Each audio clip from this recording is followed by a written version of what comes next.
Hello everyone, আসসালামু আলাইকুম। তো আজকে সারা রাত ঘুম নাই চোখে, হঠাৎ করে অনেক ক্ষুধা লাগছে।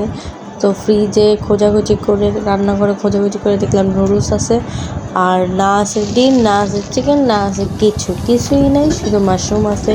তো ভাবলাম এটা দিয়ে নুডলস রান্না করে খাই। কেমন হবে জানি না, জীবনের ডিম ছাড়া খাই নাই নুডলস। তো আজকে ফার্স্ট টাইম রান্না করতেছি, দেখি কেমন হয়। তো প্রথমে এখানে আমি পেঁয়াজগুলোকে হালকা একটু ভাজে নিতেছি, তারপর এখানে আমি কাঁচামরিচ দিয়ে দিচ্ছি, আর আমি ঝাল ঝাল করে খাবো। তো এটা বাবা একটা নতুন কোন কোম্পানির আল্লাহ যে না আনছে, কেমন হবে আমি তো ফার্স্টে খুবই কনফিউজ ছিলাম। পরে এখানে আমি রসুন কুচিও দিচ্ছি।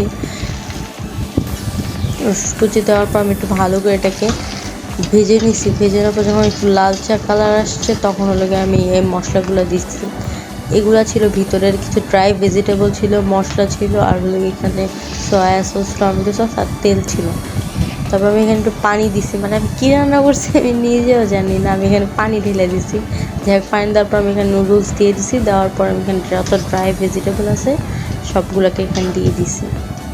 দেওয়ার পর ভালো করে এটাকে ভেঙে নিতেছিলাম।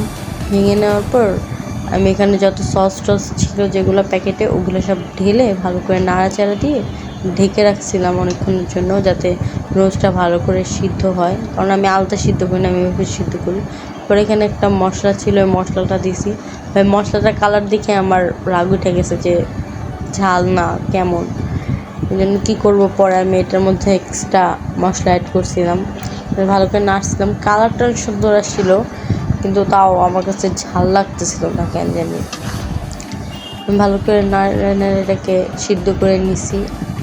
তারপর এখানে আমার কাছে একটা এক্সট্রা মশলা ছিল অন্য নুডলসের, তো আমি ওই নুডলসের মশলাটা এটার মধ্যে অ্যাড করে দিছি, তো যাতে ঝাল ঝাল হয়। তারপর একটু স্পাইসি হয়েছিল, মানে নর্মাল, জাস্ট অত ঝাল না। কারণ আমি যে ঝাল খাই ওই ঝাল এখানে কিছুই না। তো ভালো করে আমি এখানে পরিবেশন করার জন্য, মানে একদম রেডি যখন হয়ে যায় তখন আমি এখানে পরিবেশন করে নিচ্ছি। যেখানে আমি সবগুলো নুডলস একসাথে ঢালা নিচ্ছি ভিডিও করার জন্য। ভাই এতগুলো তো খাওয়া পসিবল না। এখানে আমিও খাইছি, আমার মেজো বোন খেয়েছে, তারপরে আমার ছোটো বোনের জন্য টিফিনও দিছি, তারপরেও রয়ে গেছিলো, মানে এতগুলো হয়েছিল এখানে। যেহেতু আমি এখানে 3টা রান্না করছিলাম, মানে এতগুলো খাওয়া যায় না আসলে।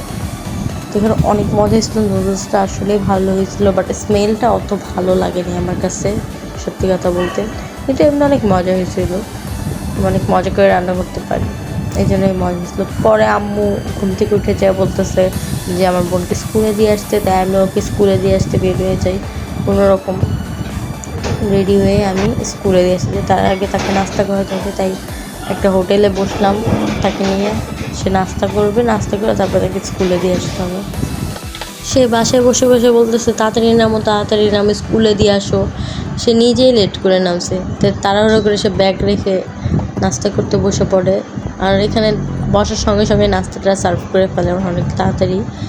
ও বসতে দেরি, ওর নাস্তা আসতে দেরি না। তো এখানে সে আমাকে চাবি দিয়ে বলতেছে, আপনি এই নাও চাবি। তারপরে এই যে তাকে একটা পরোটা এইভাবে ছিঁড়ে ছিঁড়ে তারপরে দিতে হয়, নাহলে সে গরমটা খাইতে পারে না। আর যেহেতু সকালবেলা একদম গরম গরম থাকে, সে একটা পরোটা খাইতে গিয়ে হিমশিম খাইতেছিল। তারপরে ভিডিও করতেছে দেখে সে লজ্জা পাইছে। পরে এখানে সে তার লাবুবু আমাকে দেখাইতেছিল যে দেখো আপনি, আজকে আমি স্কুলে আমার ফ্রেন্ডদেরকে সবাইকে দেখাবো। সে আমাকে এগুলো বলতেছিল। এখানে শুনতেছিলাম তার ফ্রেন্ডরা কোনটা কী পছন্দ করে। তারপরে এই তো তাকে দিয়ে আসলাম, দিয়ে আসার পরে একদম বাসায় চলে আসতেছি।